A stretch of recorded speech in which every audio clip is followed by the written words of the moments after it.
Bryn Davidson is the co-founder and lead designer at Lane Fab, a Vancouver-based design-build firm crafting custom homes, duplexes, and infill laneway houses that blend West Coast modernism with passive house design principles.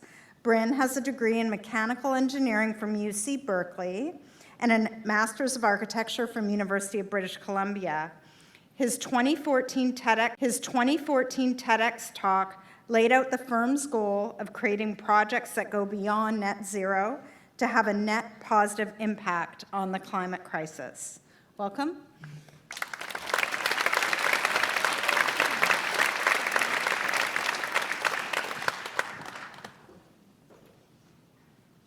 So this is a house designed by Lane Fab. Not really, actually. I asked an AI program to show me a house designed by Lane Fab, and 15 seconds later, this is what popped out. And I was like, awesome, a robot can do my job. I can go sit on a beach. Now, of course, I don't think that's how it's actually gonna work. These are looking at past works as a kind of pattern language. In like previous pattern languages, it's only looking in the rearview mirror at what's been done in the past, but it's not doing much to actually think about what we need to do in the future. Same problem with other types of pattern languages. And so when you look at the sort of sum total of our work, over 100-something custom houses, there's a whole bunch of stuff there, 80% of which we try to repeat things that are actually working. And in each project, maybe 20%, we're trying to find that seed of something that's kind of new and innovative to try and push things a little bit further forward. And that 20% really kind of captures the story behind these projects. And so in this case, we've got the first certified passive house in Burnaby. And so there's no other house like this in Burnaby. And there was a lot of work that had to be done to kind of shepherd this through that first kind of process to kind of make way for what's coming. And same thing with this. This was almost a decade ago or more, the first laneway house in the city of Vancouver, and we built that. And through that process, I realized that I wasn't really that interested in being kind of like a Frank Gehry, artsy kind of guy. I was more interested in being kind of an icebreaker, like plowing through the city bureaucracy and the preconceptions and creating a space for what's behind us. And so, like here, we created an emergency housing shelter because we were frustrated with the city's inaction at the beginning of COVID around homelessness, collaborated with downtown East Side artists to kind of sort of poke at the city and say like, hey, in 3 months, we designed and built this thing. Same way, the St. George Rainway doesn't fit into a kind of category, but in the next few months, the city's gonna start tearing up St. George Street and turning it into this new kind of ecological infrastructure. It's an idea I started working on like 18 years ago during architecture school, and with this community group, over the years, we've shepherded it, and now it's becoming real. You may have seen this in the news. This is our 9-foot wide property. We're gonna try and build a house that's 9 feet wide and 3 stories tall. I'm not sure if that's gonna happen, but again, we're trying to like really get at the city's idea of what a house is and what it could be to kind of stretch that boundary a little bit. So, this continues in that vein. A local political party asked us to drop passive house multiplexes into Shaughnessy, and I was like, yes.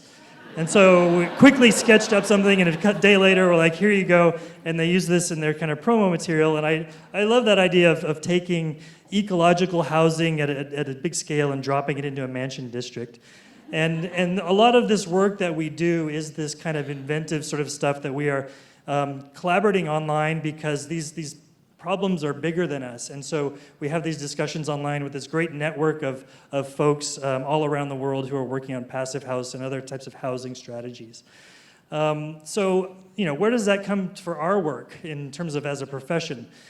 We could do a bunch of shiny things for rich people, or we could build a whole bunch of the same stuff. And either one of those would, frankly, probably make us more money than what we do now. But it would be boring.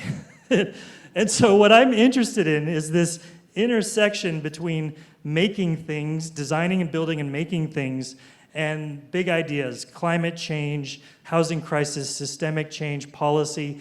And if I can do something where I'm bringing those two sides of the world together, That's what I find intriguing, and that's the kind of thing that energizes what I think of as our kind of work. And so this is a certified passive house.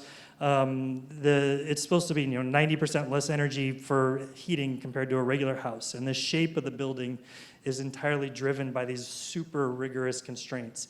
It's a pain in the ass, but it drives the shape.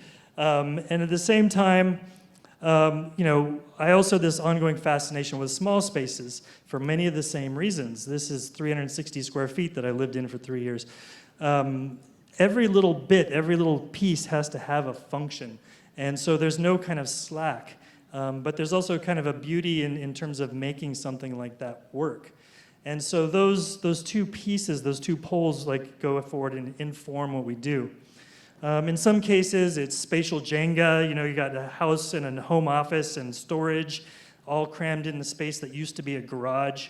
I like this because, not just because the New York Times picked up on it, but it's because we're taking a car space and turning it into something that's living, and I love that. It's part of this laneway house, which is also about a new form of housing that's allowing multi-generational extended families to live together on the same property without actually driving each other crazy.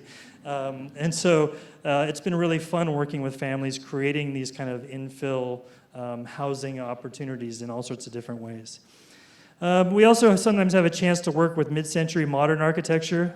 This was an Arthur Erickson house, and the clients, it was very tiny. They didn't want to tear it down. They wanted to expand it. So we really wanted to keep the kind of visual clarity of the original triangular structure of the building, while at the same time make it actually comfortable.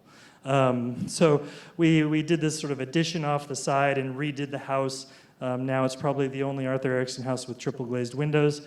And it was just a really fun sort of project to try and keep the soul of that original structure while also totally transforming it.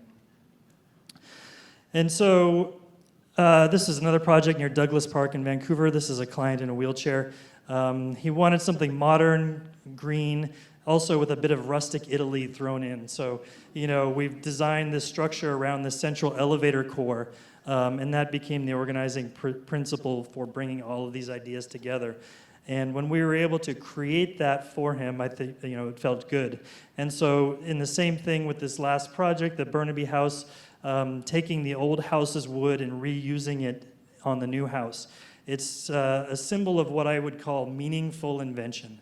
And that's what we're looking for in all of our work. Something that goes beyond just novelty, but something that moves us forward. Thanks.